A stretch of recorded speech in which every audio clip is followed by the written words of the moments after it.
Continuando no João 14, 11. João 14, 11. Vai falar assim, ó.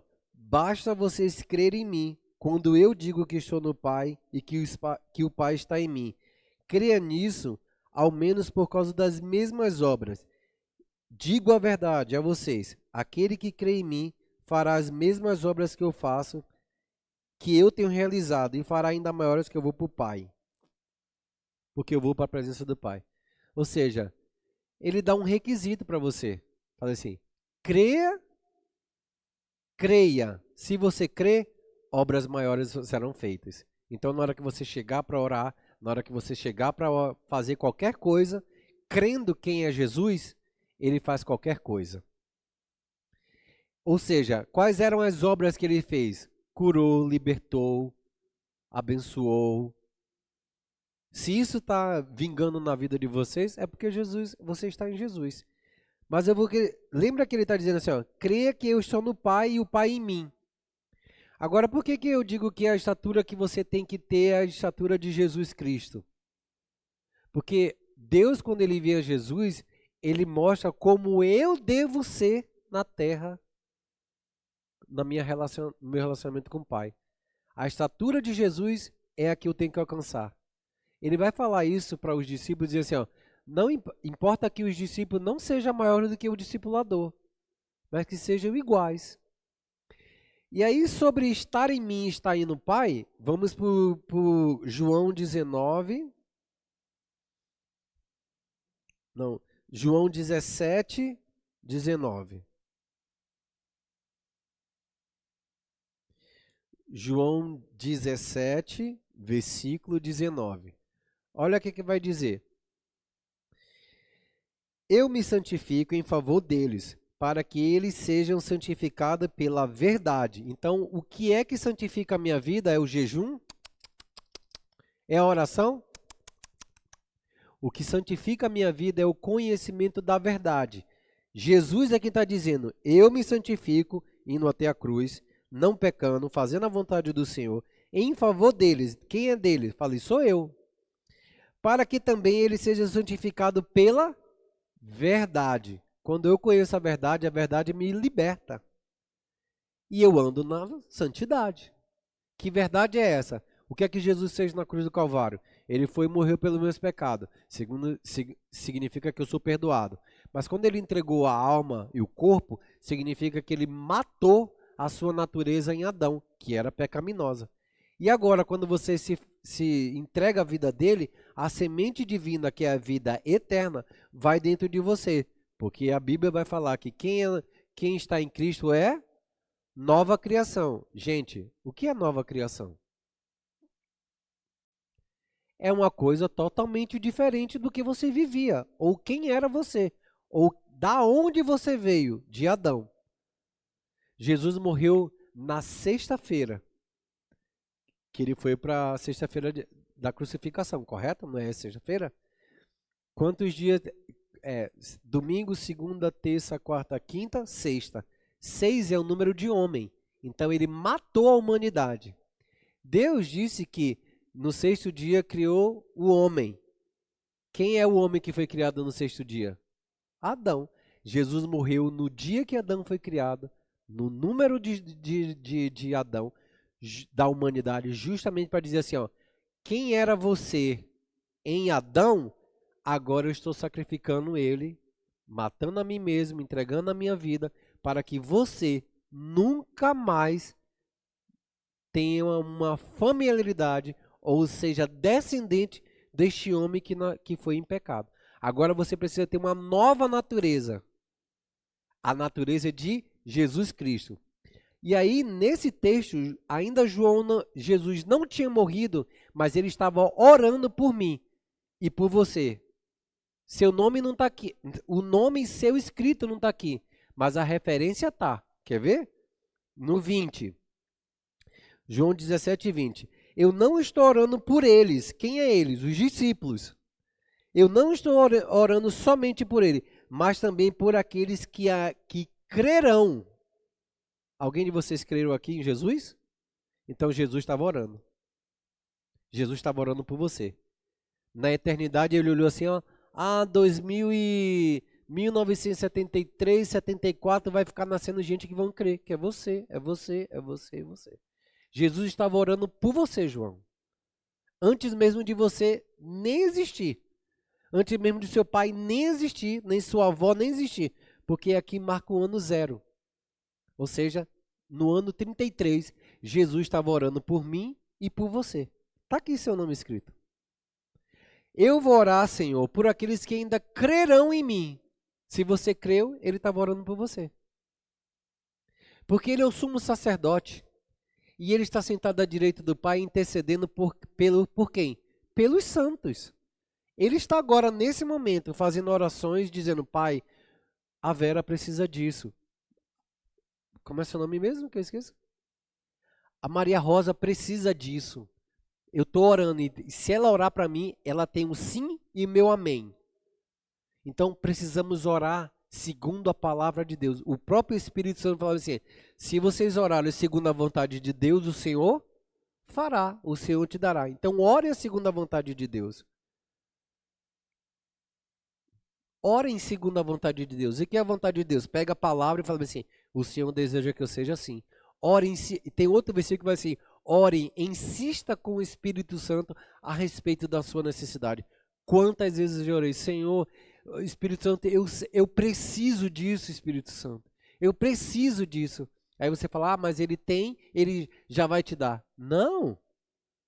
Isso precisa ser em oração. Precisa ser em oração. Tem horas que o pai e a mãe sabem que você precisa tomar seu gagal. Aqui tem uma mãe que tem um bebezinho maravilhoso que às vezes eles estão lá chorando, já está comida pronta. Mas tem momentos que é você que vai ter que correr atrás dele. Ele falou, epa, tá na hora de comer? É ou não é? Tá na hora de fazer isso? Aí é o pai. Mas tem horas que o pai fala assim, não mãe, eu preciso comer aquilo, me dá aquilo. É ele insistindo com você. Então tem o momento em que o pai sabe da sua necessidade, tem o momento que você sabe a necessidade dos seus filhos, e tem momento que você vai até o pai pedir as coisas que você precisa. Porque o pai não sabe? Sabe. Mas ele precisa que você sinta a sua necessidade de ir. Tem gente que vai falar bem assim, cara, eu vivi todo tempo em pecado, errando essas coisas, vivendo com esse pecadinho aqui. Nossa, tô cansado disso, eu não quero mais isso. Pai, me ajuda a fazer isso. O que é que o pai vai fazer? Opa, eu estava esperando que você pedisse isso. Hebreus vai falar sobre isso. E deixe com que esses pecadinhos que fica prendendo as nossas vidas e não sei o quê. Ele está falando de crentes. Não está falando de não crentes. Mas deixa eu terminar esse versículo aqui, esse texto aqui. Não estou orando somente por eles, mas também por aqueles que vão crer em mim no futuro por causa do testemunho deles. A minha oração por todos eles é que sejam um, como eu e o Senhor somos um. Aí agora a oração de Deus, no capítulo de 14, ele fala assim, eu e o Pai somos um. Tudo que ele fez, eu estou fazendo. Tudo que eu ouvi o meu Pai fazer, estamos fazendo. As obras que eu faço, é o meu Pai que faz em mim, porque eu e ele somos um. Mas e aquelas pessoas que não eram filhos e que não eram crentes e que não conheciam Jesus como Filho de Deus, que não tinham entendimento que Jesus era o Filho de Deus, fazia o quê? Ia para cada um para o seu lado. Começaram a crer. Aí agora ele falou assim, Pai, eu vou orar por essas pessoas aqui da igreja da Casa na Rocha, no futuro, quando eles crerem, porque eu quero que eles sejam um, assim como eu sou um com o Pai. Ou seja, o Pai está aqui, habitando em Jesus, e a presença de Jesus está vivendo em mim através de quem? Do Espírito Santo. Então, se o Espírito Santo habita em mim, e eu sei que habita, existe um momento de eu olhar a verdade, desviar do pecado e andar em justiça e santificação. Até que a presença do Senhor na nossa vida seja tão abundante que na hora que eu estiver orando pelas pessoas ou vivendo num lugar onde tem, as pessoas sejam impactadas pela presença de quem? A minha? Não, pela presença do Senhor. Pela presença do Espírito Santo. Eu sei disso porque particularmente eu já vivi isso com outras pessoas, outros líderes que eu já conheci, que você viu o cara tá entrando na igreja, tá um monte de gente caindo, outro não sei o quê. Não tá caindo demoniado não, tá caindo na unção. Outros que foram libertos, que estão gritando os demônios. Outras pessoas que estão sendo curadas. Pedro não passava e a sombra dele curava as pessoas? Isso era só para Pedro? Não. Isso é para mim, é para você. Tenha certeza disso. Não tem nada a ver com... Deus continua sendo o mesmo ontem, hoje e no futuro. O que é que eu preciso? Crer segundo diz as Escrituras. Se crerem segundo as Escrituras, farão as mesmas obras que eu faço. Então, significa, se eu não estou fazendo, eu preciso ser um coração íntegro. Se não está acontecendo, Senhor, dá uma ajuda na minha vida, porque eu não estou conseguindo crer como o Senhor está, porque crer como diz a Escritura, porque eu não estou fazendo. Eu já fiz muitas vezes essas orações. Muitas vezes. Porque não é o pastor que tem que orar, é cada um discípulo. É cada pessoa na vida. A igreja de Jesus é essa igreja cheia de poder. Não é o pastor que é a igreja, é todo mundo. Agora os dons, o chamado, Deus escolheu esse aqui para ser pastor, debaixo de um monte de gente que pode fazer qualquer coisa na rua. Dar uma palavra para qualquer pessoa de esperança, dar uma palavra de afeto, de amor, orar pela vida dessas pessoas, abençoar essas pessoas. Qualquer pessoa pode fazer isso. Qualquer pessoa pode fazer isso. Contanto que creia segundo as Escrituras. Porque a Bíblia não está dizendo assim, ó, quando o pastor crê segundo as Escrituras, ou o apóstolo, ou o discípulo. Não está escrito isso. Quando você crê, quem é você? É você. Quem é que crê? É você. Só que muitas vezes nós vivemos num mundo que nós queremos tantas coisas aqui na Terra que esquecemos das coisas espirituais. Qual o problema? De onde você quer viver. De onde você quer ir. Para onde você quer chegar. É você que diz o seu futuro. A Bíblia vai falar, eu sei que pensamentos são a respeito de vós, e são pensamentos de paz e não de mal, para dar um futuro e uma esperança que Ele mesmo criou para mim. Qual é o teu chamado? Eu posso trazer uma palavra. Deus pode usar a minha vida ou a vida de qualquer pessoa para dizer assim, ó, Deus está direcionando, Deus está me mostrando que você vai ser isso e isso. Está apontando para um propósito mais para frente. Mas assim, quem tem que buscar é você, é sempre você. O que é que você quer ser diante do Senhor? É você que tem que buscar. Mas assim, você pode ser uma psicóloga, pode ser uma advogada, pode ser uma médica, pode ser um professor, seja um instrutor, pode ser normal exercer sua profissão, cheia do Espírito Santo, cheia de vida, cheia de conhecimento do Pai, para na hora que a razão ou a ciência não encontrar resposta, a palavra encontra. Lucas era um médico. Lucas escreveu Atos dos Apóstolos. Um médico. Lucas era um médico. E aí? Cheio da presença do Senhor.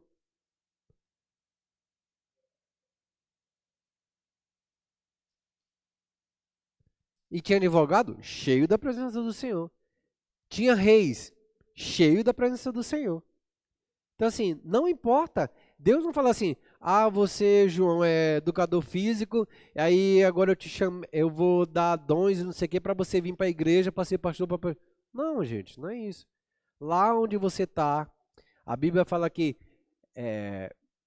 indo em todo lugar prega o evangelho, né? Ide, não é um lugar específico. Eu vou sair daqui e vou fazer missões lá na Bahia. E o percurso que eu caminho, faço o quê? Fique em silêncio até chegar na Bahia, é isso? Claro que não, né? Indo por todo mundo, pregue o evangelho. É um mídia para todo mundo. Não é para o pastor, não é para o... Exatamente. Onde você for, chega, seja cheio do Espírito e pregue o evangelho. A pessoa precisa de... Ora por cura. Só que nós temos medos, porque... Às vezes, medo. Por quê? Porque às vezes não confia tanto naquilo que a gente sabe da verdade. Outro momento a gente tem medo. Eu já orei, não deixei de orar pelas pessoas, ou por demoniado, porque eu tinha medo da manifestação da pessoa. Eu não sabia o que, que podia estar ali dentro.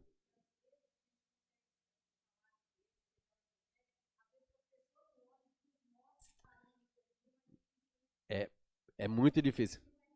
Exatamente. É por isso que eu faço um exercício muito grande. 2, 3 anos, eu passei bastante tempo fora, e depois eu voltei para minha terra e fiquei 3 anos. Lá em Ilhéus, pastoreando na igreja. 3 anos eu fazia culto dentro da minha casa, para um monte de gente que não era cristão. Inclusive para minha mãe, para meus irmãos, para meus sobrinhos. E eles foram se convertendo a pouco. Era difícil? Como era difícil? Porque todo mundo te conhece. Mas eu falei bem assim, não, eu não serei um profeta que não tem honra na minha casa. Eu terei honra. E aí fui trabalhando, orando, gritando, chorando. Hoje tem frutos isso. Minha casa, um monte de gente já é convertido. Mas quem é o primeiro convertido? Sou eu. E na hora que as coisas acontecem, eles ligam pra mim. Então, e eles não eram cristãos. Então, sejam cheios.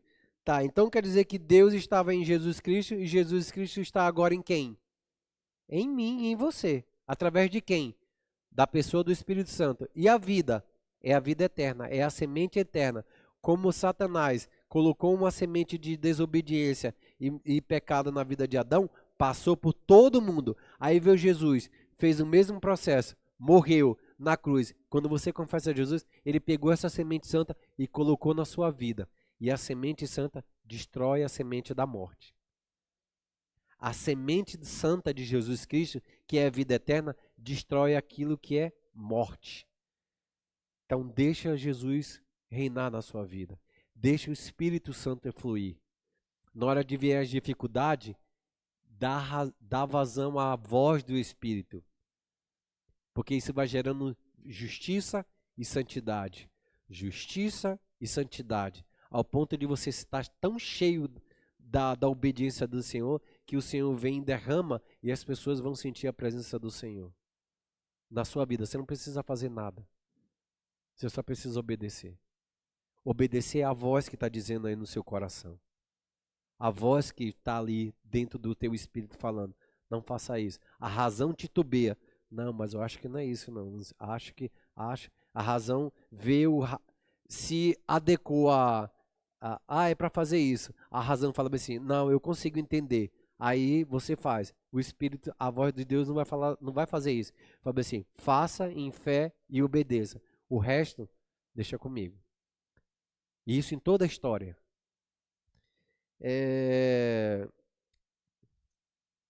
Então, para que sejam conosco, 23, eu nele e o Senhor em mim, para que todos sejam levados à completa unidade, para que o mundo saiba que o Senhor me enviou e compreenda que o Senhor os ama tanto como me ama. Como temos dificuldade de conhecer, entender que o Senhor nos ama? Ainda mais quando passamos por dificuldade, não é isso?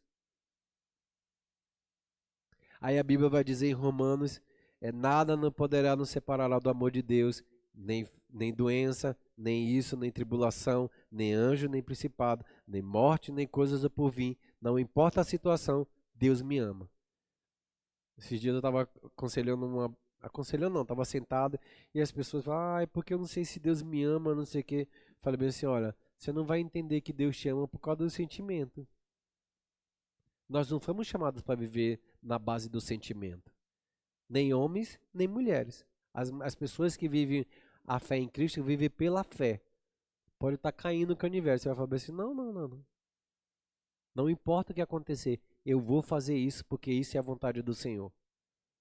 Quando você faz isso, o mundo espiritual se move. E Satanás tem que bater, porque ele vai falar, não adianta, as coisas que a gente criou, as dificuldades que a gente se levantou, não deu certo dessa vez, vamos ver outra coisa. Imagine Jesus vai para o deserto. Eu já li em algumas igrejas que não são evangélicas que Satanás levou Jesus ao deserto. Satanás não levou Jesus a lugar nenhum. O Espírito impeliu Jesus. Sabe o que é impelir? Eu estou passando aqui, ó, era para dobrar aqui, ó. Aí o Espírito fez isso, me impeliu e eu vim para cá. Quantos já tiveram eu estava indo para tal lugar e aí eu não sei o que aconteceu, eu fui para outro. Eu estava indo para tal lugar e o Espírito Santo me incomodou. Eu já levanto as mãos para orar, porque O Espírito Santo incomoda alguém? Mas a nossa mente fala assim, não, eu não quero, me deixa. É ou não é? Não, eu não vou. A razão fica lutando contra o Espírito. E a Bíblia vai falar que o Espírito luta contra a carne. Então eu estava passando por aqui, aí o Espírito fez, aí eu falei, meu Deus, o que eu estava fazendo aqui? Esse dia aconteceu isso na casa da Vera. Eu fui passar para tal lugar. Passei, quando chegou na esquina, aquele negócio, vai no Edivar e na Vera. Eu falei, meu Deus, eu não quero ir lá. Eu não quero ir lá, não. Tinha tomado uns 2 cafés e eu sabia que quando chegou na casa da Vera Edivar, tem um cafezinho lá. Eu falei, ai meu Deus, não quero. Aí vai eu lá, chego lá e aqui a gente já. E aí sentou, aí começou. E aí eu, beleza, daqui a pouco eu falei assim, deu uns 20 minutos, eu falei, vou embora. Cara, caiu uma chuva, eu de moto. Você acha? Tão pesado, não foi, velho? Tão pesado a chuva caiu. Pau, pau, pau. Eu falei, meu Deus. E o Edivar conversando comigo, eu falei assim, nossa. E um monte de coisa acontecendo. Ou seja, e o Espírito impeliu a Jesus para ir para aquele lugar.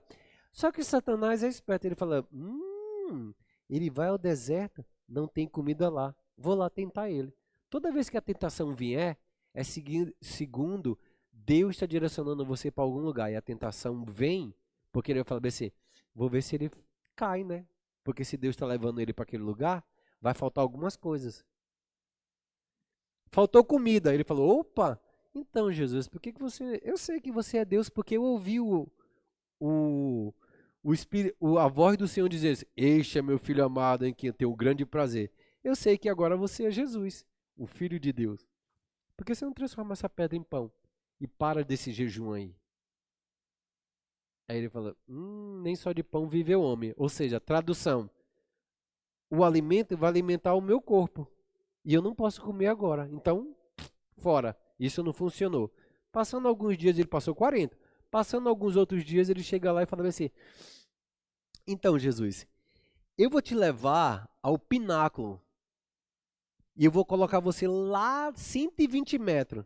E aí você pede a Deus para poder sair daquele lugar, porque eu vou colocar você lá. Ou então você tenta a Deus, pula, porque aos anjos, a você dará a ordem aos anjos para te proteger. Ele falou, eu não preciso provar nada para você. Você não precisa provar nada para ninguém que Deus te ama. Eu não preciso provar nada para ninguém que Deus me ama. A prova disso é Jesus morrer na cruz. E Deus prova os nossos corações, porque quando Jesus morreu, morreu quando você era pecador. Ou seja, você sabe e tem certeza que Jesus morreu. Isso é a prova do amor que Deus tem para a tua vida. É ou não é? Você quer uma prova que Deus te ama? Olha para a cruz. Porque a Bíblia vai dizer, e Deus prova o coração da gente. E Deus diz que nos ama, porque colocou o filho dele para morrer para te ter. Ninguém fazia isso. Ninguém faria isso por você. Então, quando eu tinha aquelas crises de, será que Deus me ama porque eu estou passando por tanta dificuldade, o Espírito veio, bum. Opa, peraí, o que você está falando? A prova de que Deus te ama é a forma de como Jesus sofreu uma tortura terrível, uma morte terrível por causa de quem? Por causa de você. Que prova mais você quer? Amor não é sentimento. Amor é a atitude. E a atitude que ele fez é isso. Ele não falou nada, mas fez isso. O que prova que ele te ama é as atitudes, não o que ele fala. Porque ele pode falar uma coisa que ele não sente, mas a atitude não. Ele só faz porque ele tem que fazer. Correto? Ninguém vai fazer uma coisa só por nada. Ainda mais que o amor é um lugar de renúncia de mim mesmo e de você. Então, quem ama tem atitude. E quem fala, não sei, fala um monte de bobagem. A última, 9:26, o modelo de Deus entre os homens. Jesus é o referencial do caráter ao qual devemos nos conformar, segundo o plano eterno de Deus.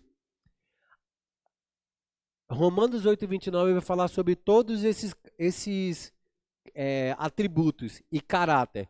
Ele é um Deus verdadeiro, Jesus era um homem verdadeiro, ele sempre foi sincero, não existia corrupção, ele era uma incorruptibilidade, ele tinha uma honestidade para com o pai, ele era fiel, ele tinha compromisso, ele tinha relação de familiar, Deus era o pai e ele era o filho, ele tinha pureza sexual, ele tinha domínio próprio. Quando as pessoas davam um tapa na cara dele, ele falou: amigo, por qual motivo você me bate? Ardendo isso aqui. Ou seja, se eu tomo um tapa na cara, eu tenho que me segurar. É ou não é? Se alguém fala alguma coisa comigo que eu não concordo, o que é que eu faço? É ou não é? Mas em Cristo Jesus, o que é que ele vai fazer? A gente vai respirar e falar: é melhor não. É melhor não. É melhor eu sair daqui. Ele era sem preconceito, ou seja, ele conversava com as mulheres, ele conversava com os samaritanos, ele conversava com qualquer pessoa que seja, porque todas essas pessoas eram criação dele e ele amava incondicionalmente. Não importa a situação que as pessoas viviam, ele curou aleijado, ele curou cego, ele curou isso, ou seja, ele não tinha preconceito. Você é de Samaria, não quero curar você, quero curar só os judeus. A mulher sulamita falou: Senhor, mas isso aqui, deixa que os pães caiam, os cachorrinhos se alimentem, porque eu preciso da cura. Ele falou: mulher, eu não vim para curar senão o povo de Israel, mas os cachorrinhos comem as migalhas. Tá bom, tá curada. Foi isso que Jesus fez. Foi ou não foi?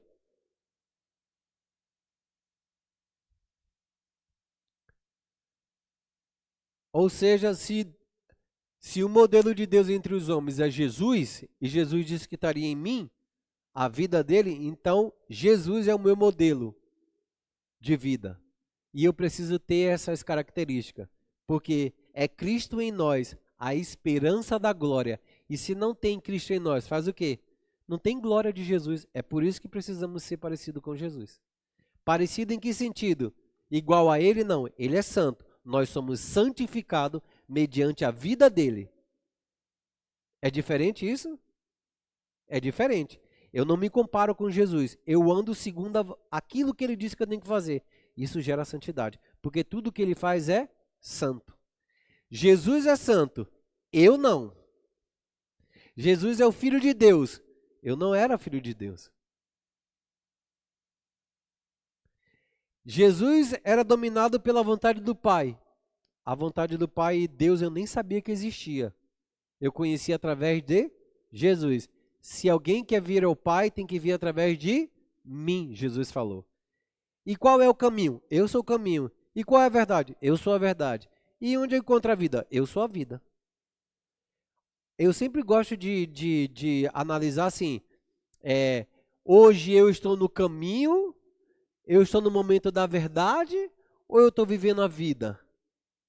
O reino de Deus é paz, justiça e regozijo no Espírito, ou alegria no Espírito. Eu estou vivendo um reino, eu estou vivendo na paz, estou vivendo mediante a justiça, ou eu comecei a me alegrar no Espírito com o Senhor?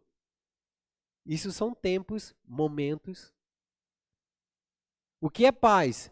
Relacionamento entre você e Deus, porque são os vossos pecados que fazem separação entre você e Deus. Não existe paz, então. Porque se não existe paz, existe uma inimizade. Mas aí Jesus veio. Jesus é a nossa paz. Então agora eu tenho paz com Deus.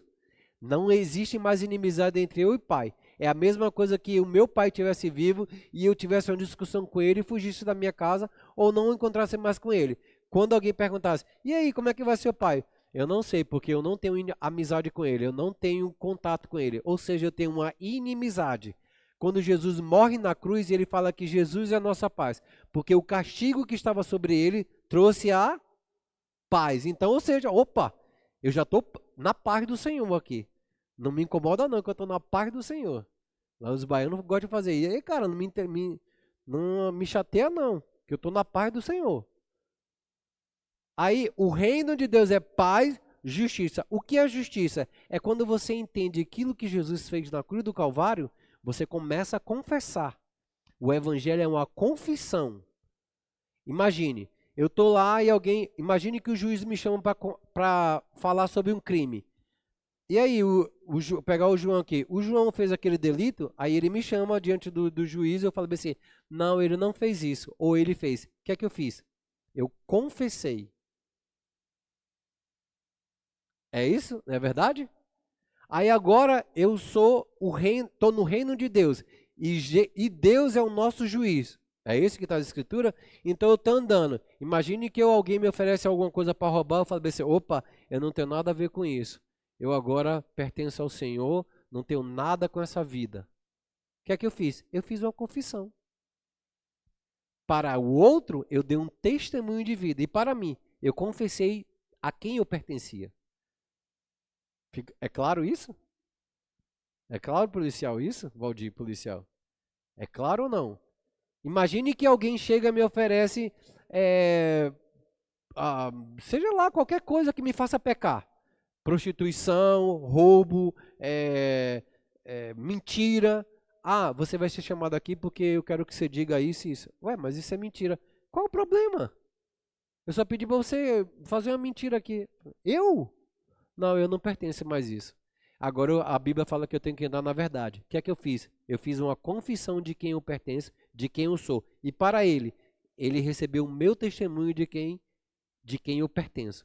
A Bíblia vai falar bem assim: eles venceram pelo sangue do Cordeiro e pela palavra do testemunho.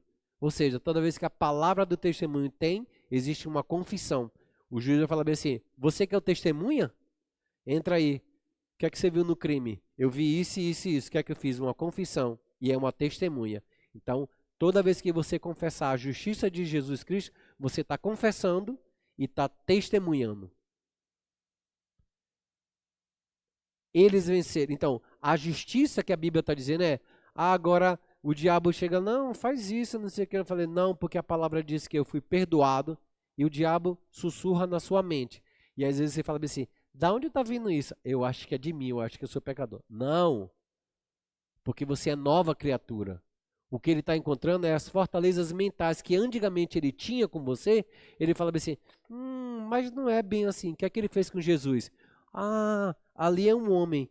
Lá também era um homem, Adão, feito da soprou Deus na narina, seja minha imagem e semelhança. Se ele errou, vou tentar ele também.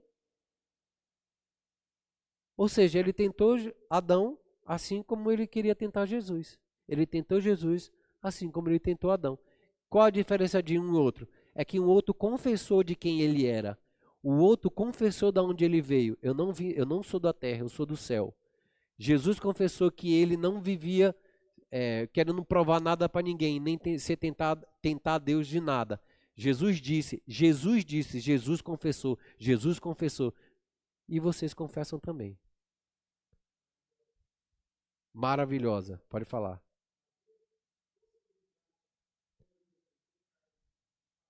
Sim. Por exemplo, quer que eu prove para vocês? Quando Jesus, quando Jesus vai ao monte para orar, o que é que ele pede para Deus? Exato. E se Deus falasse assim, bom, se você quiser que eu faça isso, eu faço. Mas aí eu não vou ter o João, nem o Marcelo, nem a Vera na eternidade. Qual a tua escolha? O que é que ele fez? Orou novamente. Por quê? Porque ele sabia que ele ia sentir muita dor, como homem. E onde que vai dizer isso? Isaías 53, tomara que eu encontre. Exato, 53:10. Isaías 53:10 vai falar bem assim: apesar disso, o plano do Senhor exigia sua morte e o seu sofrimento, mas depois de dar a sua vida como oferta, quem é que daria a vida como oferta? Mas depois disso, dar a sua vida pela oferta, pelo pecado, ele verá a sua posteridade e terá vida longa, e a vontade do Senhor prosperará em suas mãos. E quando ele puder ver o resultado do teu terrível sofrimento, ele verá a luz, ficará satisfeito. Através de tudo que passou, o meu servo justo fará que muito se torne justo. Quem é o justo aí que se tornou justo? Fala eu. Eu.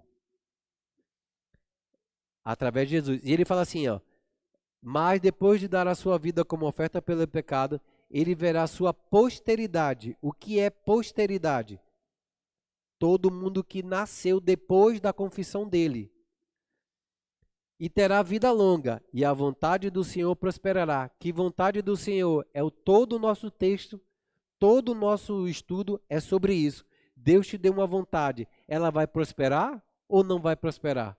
Vai depender de você. Não vai depender dele. Porque ele chamou você com dom e um chamamento. Aí ele fala assim, faça isso, faça aquilo. Depois ele pergunta, a posteridade do Senhor, a, a, a promessa ou a vontade do Senhor pode ser cumprida em você? É você que vai ter que dizer, com palavras, com atitudes. Depois ele vai falar bem assim, e quando ele puder ver o resultado do teu terrível sofrimento, quem é que vai ver quem é que passou pelo terrível sofrimento e vai ver a parte? Jesus, porque foi ele que foi para a cruz. Então, quando Jesus ressuscitar e ver que vocês estão na igreja e confessar a Jesus como Senhor, ele está alegre com você. Nunca esqueça disso. O Senhor está feliz com a vida de vocês. E outra coisa que logo quando eu cheguei aqui, eu não sei o que eu estava meditando e eu li o texto do banquete, que o Senhor nos convidou para um banquete. E muitas pessoas aceitaram, mas depois não quiseram e foram embora. E aí o Senhor, já viu aquela parábola? E eu fiquei bem assim, meu Deus, o Senhor tem me chamado para a eternidade, para sentar na mesa com Ele. E às vezes eu estou barganhando com o Senhor. Eu comecei a tirar aquelas barganhas do meu coração e comecei a colocar do lado e falei assim, eu tenho um alvo, eu tenho um propósito, eu tenho um determinado lugar para chegar. E eu quero chegar naquele lugar, porque ele me convidou para o banquete. Mas ele não convidou somente a mim. Ele convidou todos aqueles que confessaram Jesus como Salvador. Aham. Exato. Exatamente. É. É. Bom, guarda essa palavra aí que eu vou terminar aqui o texto. E quando ele puder ver o resultado do seu terrível sofrimento, verá a luz. Por que ele verá a luz? Porque ele desceu às trevas. Ele foi ao inferno. E aí o Espírito Santo foi e ressuscitou a Jesus. Não é assim que a Bíblia fala? Então o Espírito Santo veio e ressuscitou a Jesus. Então ele veio à luz. Aí ele fala bem assim, e ficará satisfeita. Através de tudo que passou, o meu servo justo fará que muitos se tornem justos. Diante de mim, nós estamos diante do Senhor nessa hora. Nós estamos. O que é que nós precisamos fazer? Senhor, abre os olhos do meu coração para poder entender onde que eu estou no Senhor. Porque ele mesmo levará sobre si os pecados dele. Ou seja, se levou, não está mais em você. Então pare de dizer que você tem pecado. Porque se ele levou, você pode errar. E aí você confessa que Jesus é o seu Salvador e confessa teu pecado. Você está de pé, mas o pecado não. Mas eu sou imperfeito. Ok, está tudo bem. Ele é santo, então segue o modelo. Nós estamos falando sobre um modelo, que é Jesus. Então segue ele. Por isso eu darei a ele grandes honras e ele dividirá os despojos com os fortes, porque ele entregou a sua vida até a morte. Foi considerado um pecador, pois levou sobre si os pecados de muitos e orou em favor de muitos pecadores. Ou seja, ele poderia dizer não? Poderia.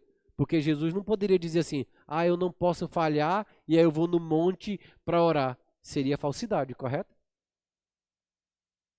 Percebem isso? Então, se eu não tinha possibilidade de falhar com Deus, então para que eu oraria? Para que eu choraria sangue? Isso é falsidade.